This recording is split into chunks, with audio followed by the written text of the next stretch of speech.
Alright guys, welcome back. I think the last time I left off on this video was I think I mounted the whole trunk, the whole wood in the trunk. See how it's gonna come out. The last time I did the video, I drilled a hole right here. This is gonna be for the harness for the management. So today's goal is gonna be to, where are they at? Here's one of them.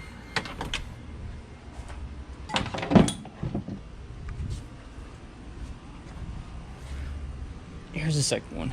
So these compressors are used. I bought them back like almost a year ago, give or take, when I was driving the car.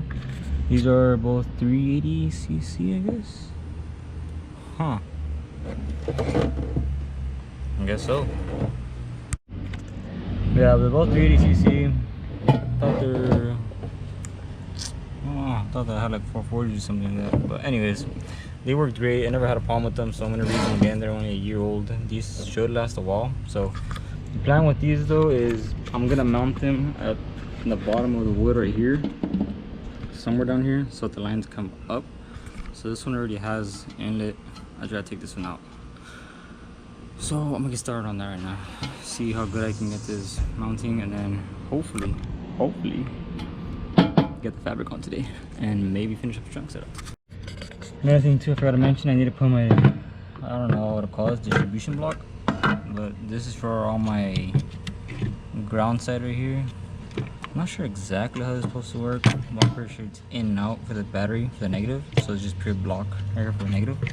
And then right here I have my power wire run through, my power wire going through right here, and then it has certain amp sizes you choose.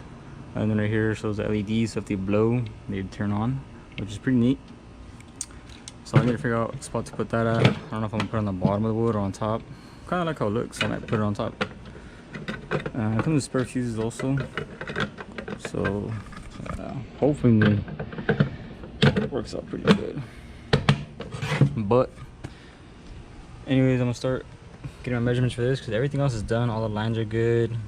All I needed was the compressors. Cut the fabric out, and hopefully if the wiring doesn't take too long, I might be able to get the bags on, but don't count on that. Alright, so the way I'm going about this, obviously not gonna be like, damn, I just realized I need to go my 90 degrees. Yeah, so I'm gonna get 90 degree fittings to go from here downward. So I should probably go get those. So I could say like something like that, so you can see it's already gonna hit the wood. I know these lines get hot, but I don't know if it's gonna get hot enough that it'll maybe burn the wood. But I just cut a little section right here, just so the hose has some free play in there. Same with that side. So let me go with those fittings and see what we're working with. Alright guys, so I got my fittings all taken care of right here. This is one of the 9 degrees I was telling you guys about, which goes in here. But one thing I wanted to tell you guys about, when I started doing bags, I did not know different size fittings. I measured these by with the ruler. So when I first measured it, this measured a 1/4 inch, measured a 1/2 inch. So I was like, oh, you know, 1/2 inch thread. Wrong. So the way these work, I'm not sure exactly how to explain it, but for example, these fittings normally go from 1/8 NPT to 1/4 inch NPT, which is 1/4, and then it's 3/8 NPT, and then 1/2 inch NPT. And what that means is it stands for National Pipe Thread. So, for example, this big old behemoth there, this is my old tank. Don't even, yeah. But right here, this one's pretty big. These are a 1/2 inch NPT. You guys can see the size difference in that, a lot larger. Inside there is 1/4 inch NPT.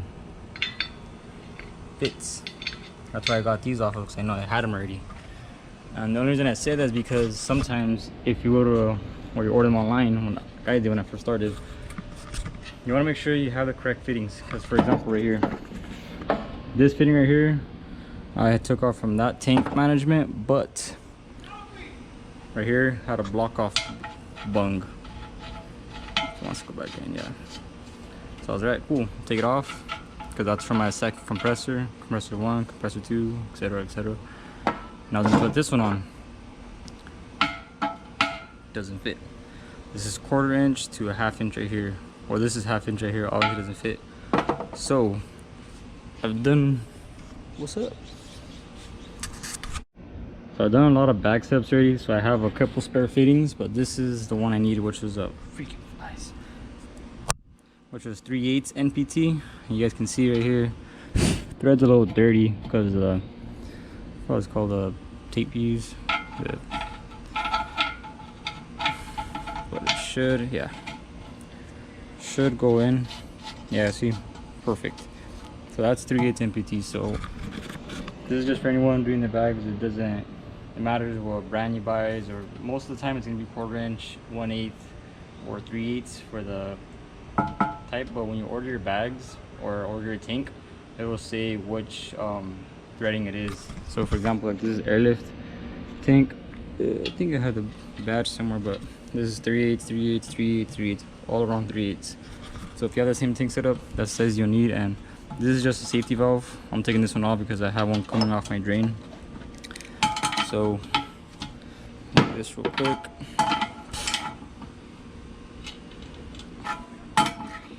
And if I didn't have one, you can typically order them. You just have to know the sizes, like I said, which ones you need. If not, then your local, if you guys have an Ace Hardware or your hardware store in general, if you tell them the NPT and if whoever's there knows what they're talking about, they should help you find them, but it's pretty hard. And then also, if it's like a female or male that you need. Let me get this off real quick. Alright, so I got it off. You can see right there the inside thread, about the same. So, oh, fine. Well, this is a 1/4", so you guys can see. That goes in, and that goes in. Oh, what? Yeah. So we're good right there. So that's the 90 I was talking about. And the male and females, so this right here is a 90-degree 1/4 NPT male to male with the 1/4 NPT union female. What does that mean? The threaded part is the male portion, the female part right here. So when I got these, they didn't sell it exactly like this. So I had to get this fitting right here, which is threaded inside this. Both ends are male, and then I had to get a union, which is this piece alone like that, 1/4" female, to thread into that to create this. So it gets pretty expensive once you can't find the right stuff right away, unless you order it. Like I said, save some money that way, but kind of wanted it done pretty quick. But they still work, so we're gonna use them. You don't need these crazy tight. You probably need more what is it, Teflon tape, I think it's called. I forgot. But it's pretty inexpensive and well worth it if you do buy it. It prevents leaks. Yeah, I need to turn that a little bit more. I don't want to snap this stuff. Maybe turn this one right. Oh, that's no tightening. All right.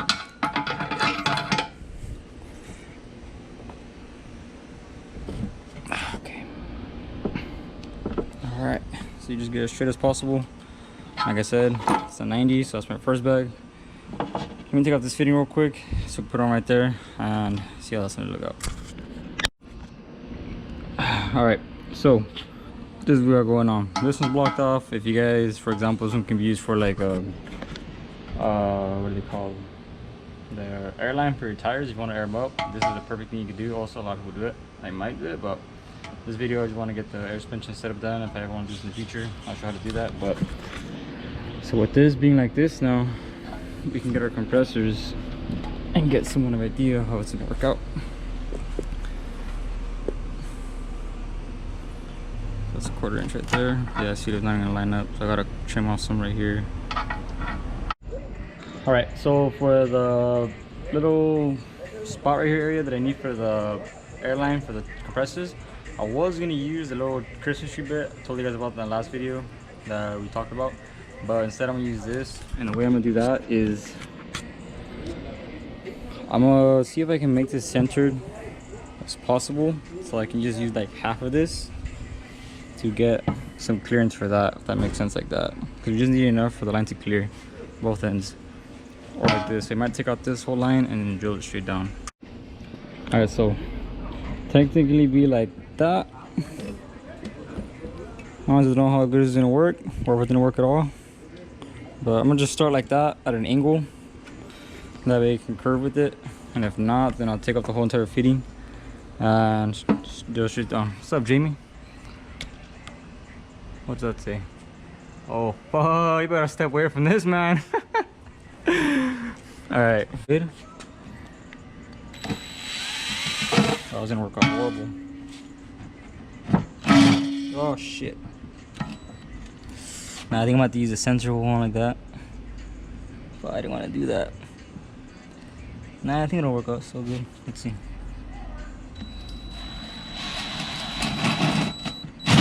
Oh, no. That was horrible.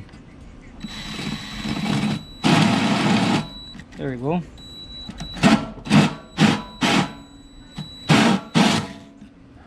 So now the line has clearance. Damn, that worked out pretty good. Besides that, don't even mind that. We got fabric, bro. Oh, bad. I don't want to go too deep either.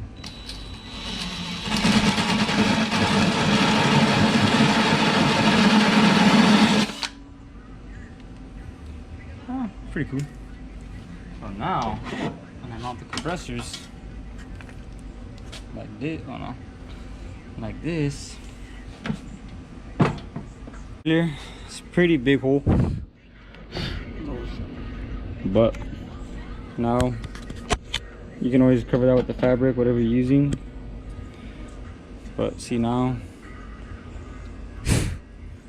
damn, bro, we have clearance. And like I said, I don't know how bad this line gets hot, but I'd rather be safe than sorry. So this one, I can probably go a little more with that. I'm not gonna do it though. Just have a little more clearance. But overall, not too bad. And if you need some side-to-side movement, just try not to loosen those too much. But yeah, so now I'm gonna tighten this compressor onto this, place it under there, and the compressors inside the wood will sit in the tub area right here, and they have more than enough room. All right, so obviously with the tank being mounted, it was kind of difficult to hold the compressor and see where it's line up at. So my idea is I took off the compressor, I flipped the board. So now with these holes or half holes cut, we kind of have an idea where the compressors are gonna, or the lines themselves are gonna sit at. So all we need now is for us to mount the compressors and make sure we just have room from like the management harness, the nylon lines, and things of that nature. So like these sides are here, so everything out is pretty much done. So for example, you have one right here like this, and you want to give yourself some slack too when doing that. So like right there seems about good. That's not too bad.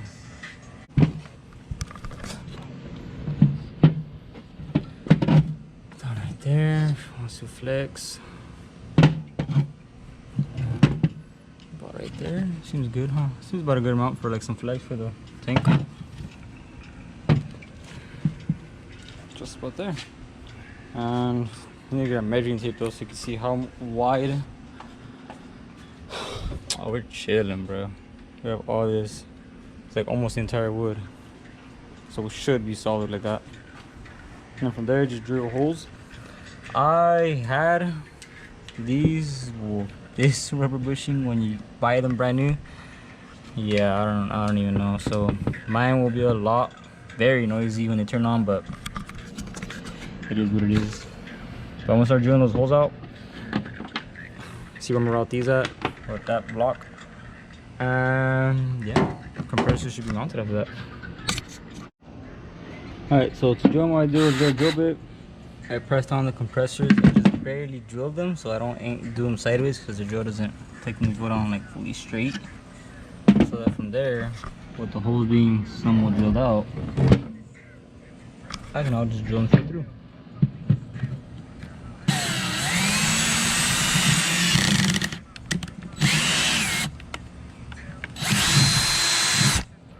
Oh, one.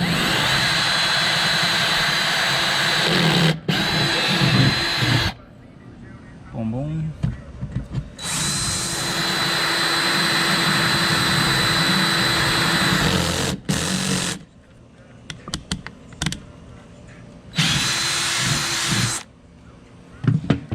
Easy as that. And I'm only using 3 holes just because the 4th one's kind of blocked way in there, so that should be fine with 3. I'm gonna do the same with that side, and then from there start getting the hardware to mount the compressors. I might mount the distribution block down here, but I don't know how difficult it's gonna be for the wiring.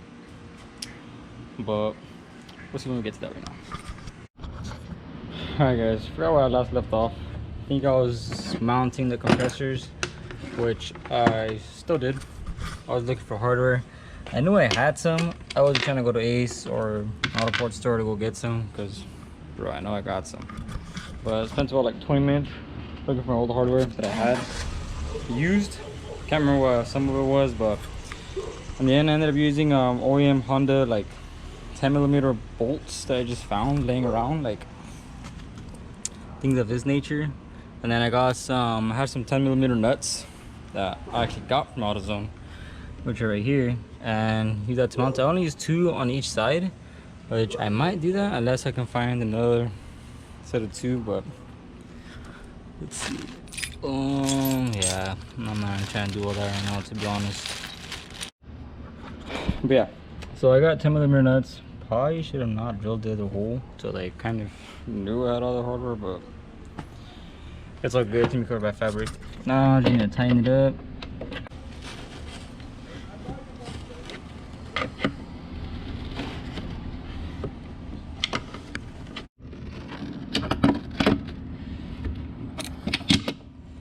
I don't want to do it too hard if you already start hearing it cracking from the back, but just enough for it to see. That's already one. That thing's on there, so do the next one real fast.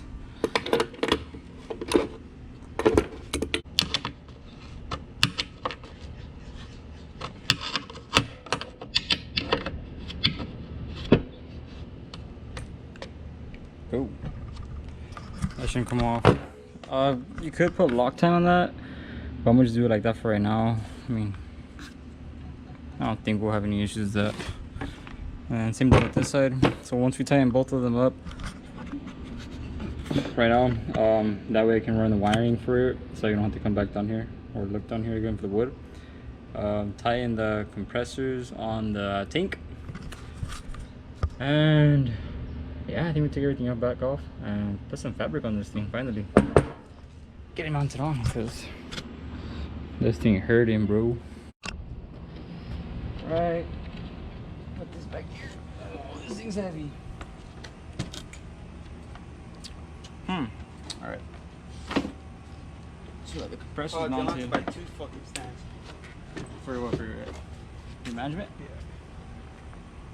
Yes. Oh, fuck, 3 fucking stands. Cool, that worked out I have perfect. 2 air compressors. I guess it's coming from far. And it is pretty far. Jacksonville, Florida. Damn. Yeah. That's like a fucking across the state. I departed from Florida on the 21st, 24th, 3 days already. Alright, so I flipped it back upside down, or upward, because it was upside down. Compressors are now mounted. Damn, that shit looks fire. And look at that. Perfect. So it actually has some slack, which is not bad. So now we could do this, and we have clearance with the hole that we made, which is sweet. Put that in there. Same goes for this side. You guys remember what this is called? It's called Teflon tape, right? All right, cool. I thought I was freaking thinking of something else, but yeah. And basically the Teflon tape, it's not sticky, so you would put it on the threads. We don't even have it anymore, do we? Fuck, I forgot to tell you. What? There's some at the storage. Teflon tape? Yeah, there's 2 rolls. Yeah, I'm not going for that. You guys probably should, but I'm not. Watch me have all the leaks and then complain in the next video that my whole air suspension setup is leaking. But I might do it just temporary, like I said, because I need to put the fabric on. So yeah, we'll leave it like that. So now compressor mounted up, they're down there, and we have good clearance for the wood. Ooh, that one's kind of close. Damn, bro, this one's way, look at that. That one's hella nice. I think I should drill this one out more. Well, I'll do that afterwards. Barely do it more, but so now what we need to figure out is the, I'm about to see the engine harness, the compressor harness. That's where this comes in right here. So like I was telling you guys last time, this is for the ground, in and then out to the battery. I'll go right here. We have 4. It's right here like that.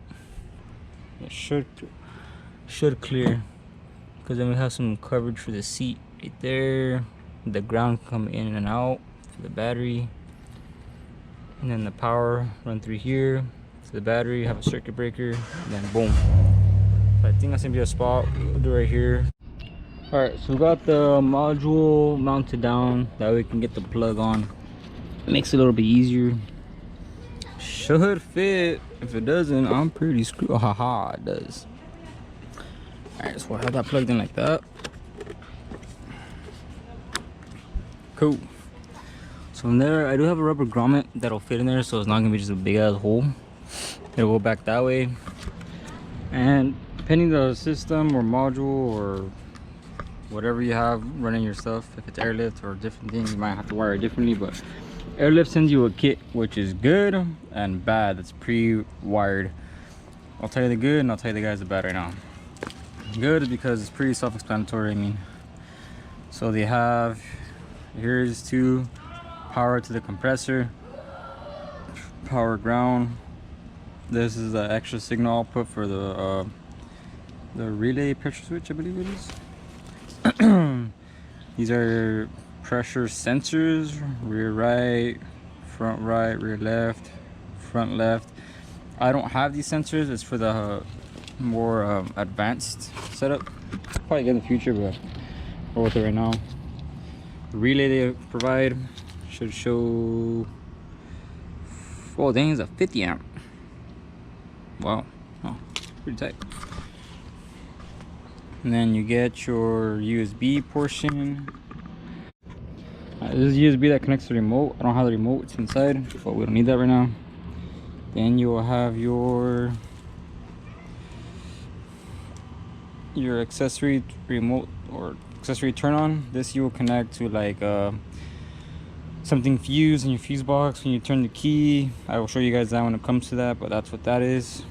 And then your battery power.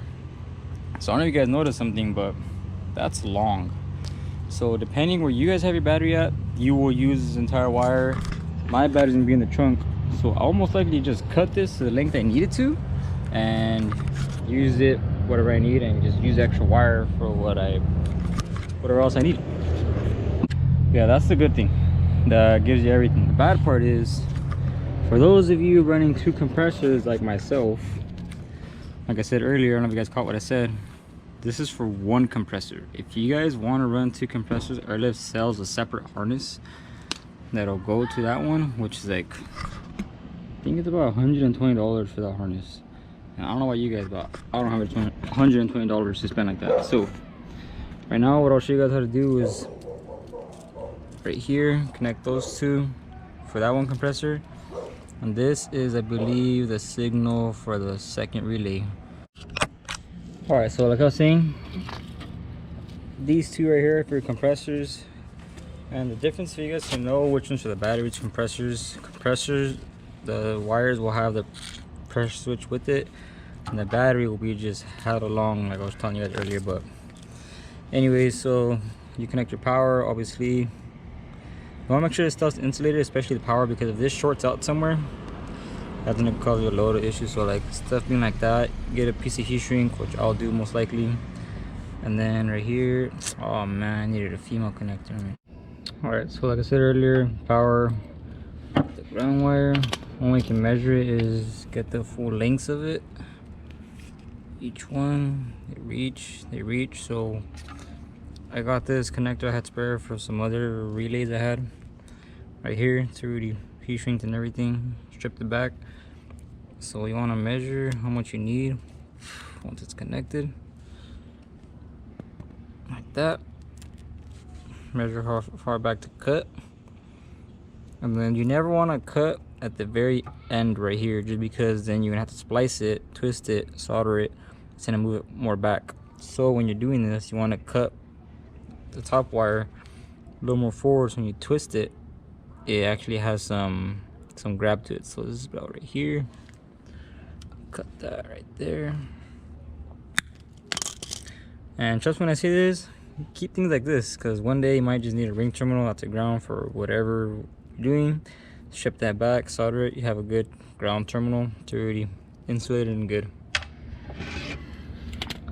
Like for example, this one right here. And there you want to find the size gauge wire. That looks like about a 10 or a 12. So it's a little bit fatter. Seems alright. So from there, twist them together. There's ways you can do this. You can butt crimp them, solder them. I personally like to solder everything. Twist them like that. Damn, I forgot to put the heat shrink. What a dumbass. Alright, so I got my soldering kit ready. And disconnect that. Pull the yeah. Let me see if I can fit a heat shrink over it. So I have these right here. Wi-Fi. I ordered these on Amazon. These are clear. I prefer to use black, just you know, for the sake of cleanliness. But all I have are these right now on hand. I don't know where the black heat shrink went, but you can use any like I guess AutoZone sells them, stuff like that. And the one I had were Marines had glue in them, but besides the point. You want to find the one that's close, best fitting, so when you shrink it down, there's a tight seal around it, so obviously it's not going to fit over that connector. So pull it apart, straighten them back out, put the shrink tubing in there, and then don't leave it next to it, because when you're soldering, the wire will get hot and it will begin to shrink it. So just far back, straighten these wires back out. And then also when soldering, I do it this way. I don't know if you guys want to do another way or people have different methods, but leave the strands loose. So if you twist them, that's going to make them thicker, and when you twist them back on this, it's not going to have a lot of flexibility. So like this, you twist them, they grab on each other pretty damn good, like that. Not a hard tug, but just enough to feel it that it's connected. So from there, I got my portable soldering iron. Got it from Ace Hardware. I prefer to use this type of soldering iron, rosin core. I've never had any problems with it. I use it all with like my ECUs and things like that. Works great. Comes in a pretty big roll and it's pretty affordable. What was that? Damn, I think this thing's running out. Alright, do as quick as we can before it runs out. I'm gonna lay the wire on top of it so it heats up the copper. Yeah, it might take a while because this is pretty thick, and I think this torch is running out of butane, which sounds like it. Alright, back in business. Fill it up. Let it warm up. Alright. Cut this thing. Lay it on top. Try to get the best angle so you guys could see it. I don't know if I can zoom in. Nah. There we go. I don't know if you guys can see on video, but freaking mosquitoes. Now I'm able to feed the solder in because the copper got hot enough. And you want just enough. I think it's a little bit overboard, but you guys can see. Did a decent amount. You do a tug test. That's not coming out. So that's pretty good. I don't know if we can focus, but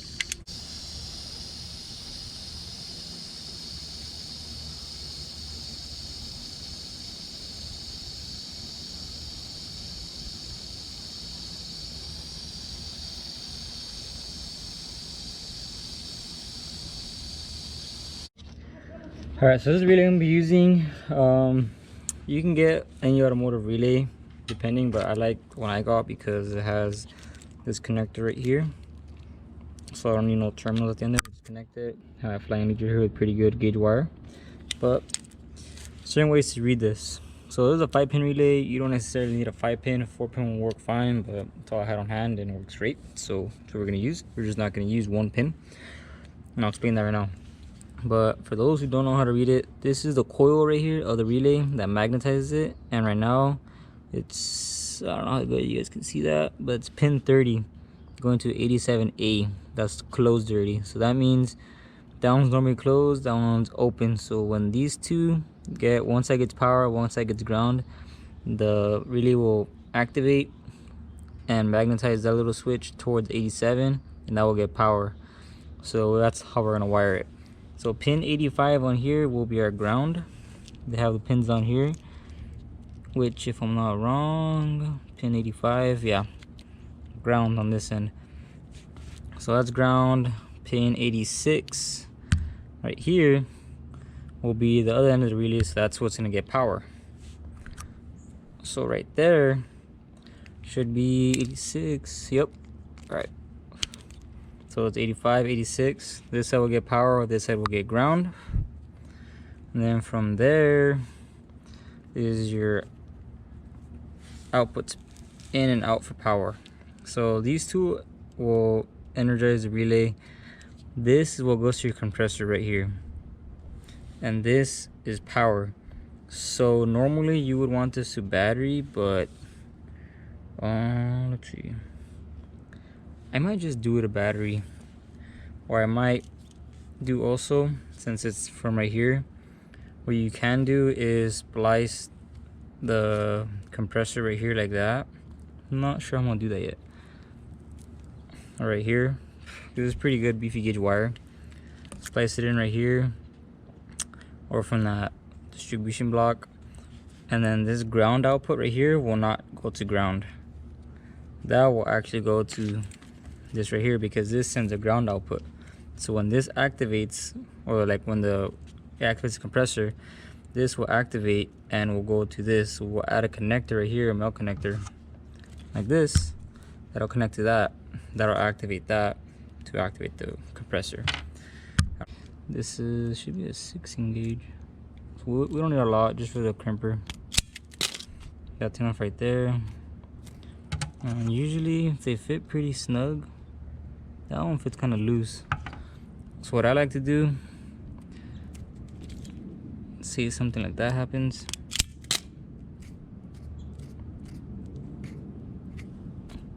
then I like to bend it.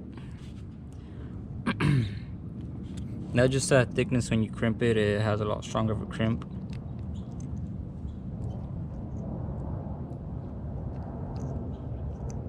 You can see in there the wire went through good, so then we'll crimp that, and that connector will go into here like so.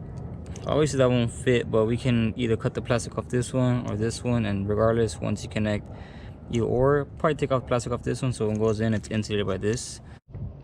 All right, so update, I crimped the ground one so that one goes in there like I mentioned earlier. Tug test, it's not coming out. And then what I did here also, this is the one that goes to the compressor. The one that goes to the compressor will be number pin 87.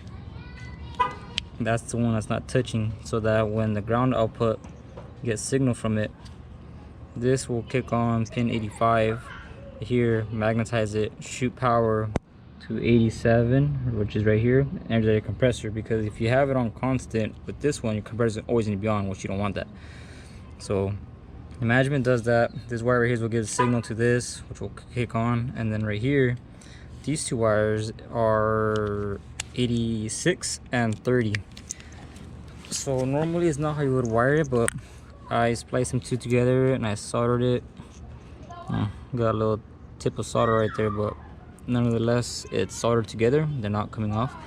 And the reason I did is because typically 30 is where you want to give your constant 12 volts at, and then this white wire would be accessory. But since the black ground is gonna kick on and off, we can give both of these power, which one will give to the compressor, and then the other one will be giving it to the coil to magnetize it. So when these two have power, this is what feeding this compressor goes through it, and this one will already have power, and this will activate the coil.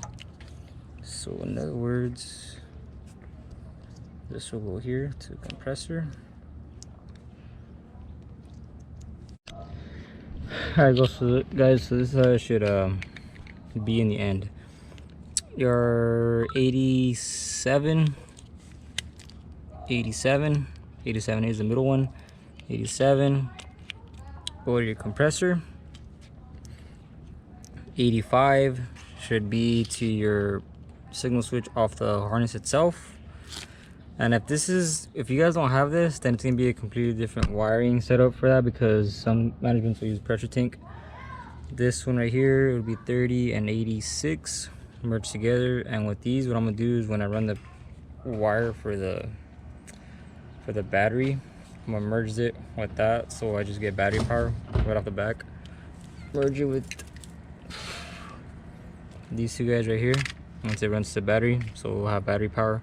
And this will be at the end of it fused, so with the fusible, or fuse I should say, and we'll be good there. So that'll get its power from that, and that's basically how you wire it. Like I said, the magnet is what attracts the lever. When it's magnetized, takes it away, takes away power from pin 87. When it gets the signal from right here, 85 ground, 86 already has power, magnetizes it, gets the lever, 30 has battery power, same with 86. That'll shoot power to pin 87, and your compressor gets power, so on and so forth. And all that is signalized by the module, the airlift one. So everything's gonna run with the distribution block. See if I can get some setup going. And yeah, if these mosquitoes let me, because it's getting pretty dark out. Well, the camera doesn't look too dark. It doesn't look too bad actually. But I'm gonna see how much more I can get done before it gets dark out, because I really want to put the fabric on. Yeah, let's see how much more we can knock out. Alright, so I can't remember where I left off in the last video, but I cut some of the power wire out here. That's spare now. And I wired the actual harness itself. See, it's nice and short to this block right here that I have. You need to mount it and then still wire up the relay to this. But another thing I forgot to mention, you're gonna have the ground wire not being used in the compressor, so that I'm just gonna merge it with the ground wire of the battery. So it'll be, you know, the relay's gonna get power from the battery side, and then ground for the compressor on that one for the second compressor. The first compressor will have its own ground. But yeah, sadly I didn't get to get in the fabric this video or finish it up, but hopefully you guys learned some tips on how to save yourself some money on an extra relay, or how to wire this stuff up. We'll go ahead and close out the video right here, guys. Hopefully next video I'll be able to put some fabric on this thing and have it mounted in the trunk already, because I really want to drive this car. But you know, it takes time to do things on your own and when you just got time. But hopefully you guys enjoyed the video, and see you guys next time.